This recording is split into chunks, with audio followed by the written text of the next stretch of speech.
Alors, cet autoportrait de Jean-Michel Basquiat de 1985 sera le lot phare de notre vente d'art contemporain du 20 novembre.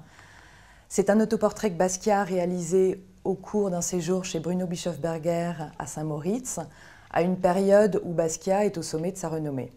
C'est un autoportrait plutôt rare et singulier. Basquiat a bien sûr réalisé de nombreux autoportraits, mais celui-ci est rare dans le sens où il s'agit d'une composition très classique au regard du reste de son œuvre.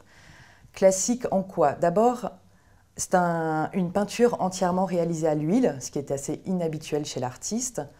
Ensuite, on note la présence d'un fond qui pourrait évoquer une fenêtre ou un miroir, avec des lignes qui marquent une certaine perspective et qui donnent une profondeur au tableau, là où Basquiat avait plutôt l'habitude de travailler par effet de couche, collage et éléments juxtaposés.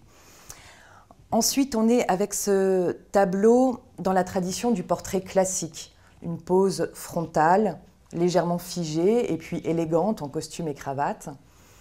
Alors vous aurez peut-être en tête cette fameuse photographie de Basquiat qui avait fait la couverture du New York Times Magazine début 85, à la même période que ce tableau, où l'on voyait l'artiste en costume et pieds nus posant dans son atelier.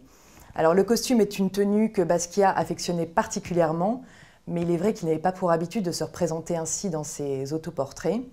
On ne le voit pas non plus avec ses dreadlocks. Cependant, on retrouve quand même certains éléments caractéristiques, comme cette bouche tout armée de dents.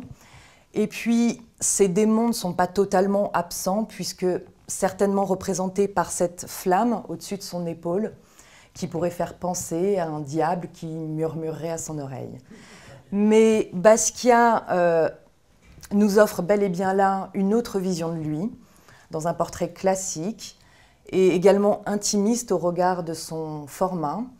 Et pour finir, on peut se poser la question de savoir si ce sourire ne traduit pas dans une certaine mesure le pied de nez du noir de New York à la société. Estimation 800 000 € à 1,2 million.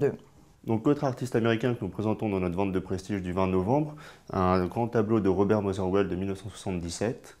Robert Motherwell était le membre le plus jeune de l'école de New York avec Jackson Pollock, de Kooning et d'autres. Et il est venu à la peinture après un doctorat de philosophie sous l'influence de Meyer Shapiro, un grand critique émérite américain qui l'a introduit auprès des surréalistes. On retrouve d'ailleurs dedans toutes les théories un peu surréalistes sur les gestes automatiques, les inspirations littéraires. Et donc on a tout un travail fait de techniques improvisées qui travaillent en couches et en surcouches. C'est un tableau qu'il a réalisé dans les années 70 alors qu'il avait acquis une nouvelle maison à la campagne en bord de mer et on sent ici une grande influence de la nature et un grand travail sur la lumière. L'estimation est de 500 000 à 700 000 € et il est en importation temporaire.